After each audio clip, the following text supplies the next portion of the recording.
Tonight, we're diving into a nation on a knife's edge and a world whose map is being completely redrawn. At home, a deeply volatile political climate is sparking intense protests.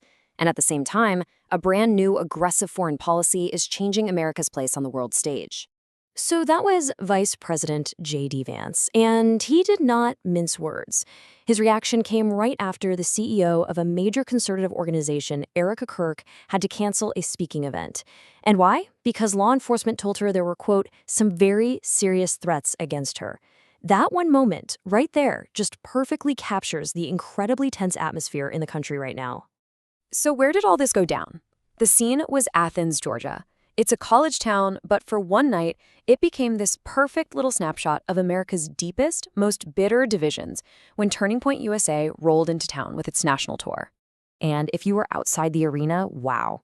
It was like the entire country was having an argument with itself, right there on the sidewalk. On one side, you had protesters with signs asking things like, what would the real Jesus do? And claiming, God does not hate, Turning Point does. And then on the inside, you had supporters talking about patriotism, safety, and Christian values. It was such a stark picture. Two totally different visions for America, speaking two different languages, standing just feet away from each other.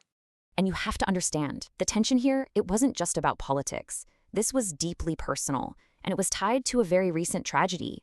This whole tour was meant to honor the mission of TPUSA's founder, Charlie Kirk, who was actually assassinated just last year at a similar event. His widow, Erika Kirk, is now the CEO, and she was supposed to be there. But the threats were so serious, she had to cancel. So this wasn't just another rally. The whole thing was kind of haunted by the specter of real-world political violence. Now, this aggressive, no-compromise way of doing things isn't just for college campuses. It's actually being exported as a new, hard-nosed foreign policy. And the first big test case is happening right in our own hemisphere, in Latin America. And the speed of this shift has been absolutely stunning.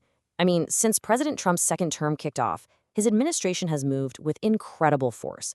We're talking more than 600,000 deportations in just 1 year. And then in January came something that really shook things up.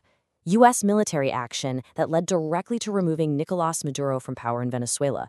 That was the first time the U.S. has done that to a regional leader since 1989. The old rules? Yeah, they're pretty much gone. So why this sudden aggressive focus on Latin America? Well, a huge part of the answer is China. Just look at the scale of this. In under 20 years, trade between China and Latin America absolutely exploded, from $18 billion to over $450 billion. China pretty much became the #1 trading partner for a lot of these countries. And for the White House, this wasn't just healthy competition. This was a major strategic threat right in America's backyard. So the administration's response has been a total full-court press. They've slapped these sweeping 10% tariffs on countries to force them into line. They've used intense diplomatic pressure, leaning on Panama, for example, until it backed out of China's huge Belt and Road project. And like we saw in Venezuela, they've made it crystal clear they are willing to use military force. The message is simple. You're either with Washington or you're going to pay a price. But here's the thing. This political earthquake, it is not just an American phenomenon. Not even close. If you zoom out, you can see that the same forces shaking things up in Athens, Georgia, and in Latin America are part of a much bigger global trend. And the driving force behind it all can be summed up like this: order over ideology. All around the world, voters are signaling that they care more about concrete things like security, controlling their borders, and having a strong national identity.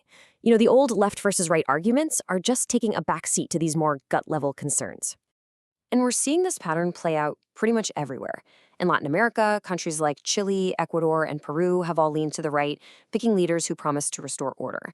Over in Europe, right-wing parties are getting stronger in places like France and Spain, and the political conversations in countries like Hungary are all about, you guessed it, sovereignty and immigration. This is a worldwide realignment. The newspaper La Nación really hit the nail on the head. They wrote, "The right advances with discourses centered on order and efficiency." And that just perfectly explains the appeal, doesn't it? In a world that feels pretty chaotic, people are responding to the promise of control, of security, and of straightforward answers. Okay, so we've got this whole story of hard power, politics, military force, unfolding across the globe. But at the exact same time, there's a totally different kind of influence that's rewriting the rules of global dominance. And it operates on a completely different level, without a single tariff or a single soldier. In that other kind of power, It's the incredible force of culture. While governments are arguing about borders and trade, the K-pop group BTS just spent 3 straight weeks at #1 in the United States. They are the first group to pull that off in more than a decade. At one point, they had 6 songs on the Hot 100 chart at the same time. This is the type of global influence that has nothing to do with geopolitics, but it proves that the centers of global power, both the hard and the soft kind, are definitely shifting. So, we've seen the deep divisions at home and the new power plays happening abroad. But now, we get to the most important question of all. What does any of this mean for you? How does this reordering of the world actually affect your daily life? Because, make no mistake, these high-level, abstract policy shifts have very real, very tangible effects that can reach right into your home, your job, and your wallet. Okay, let's break it down. Those new tariffs we talked about? Well, that could mean the phone in your hand or the car you want to buy gets more expensive. The administration's tough new stance on visas, like the H-1B, as Vice President Vance actually told those students in Athens, the whole point is to cut down on competition for American grads looking for jobs. And that aggressive foreign policy? It's changing who America's friends are, which in turn changes how the rest of the world thinks about us. So the bottom line is this. A new era is well and truly here. The fundamental rules of the game for how America deals with the world, and even how it deals with itself, are being torn up and rewritten in real time.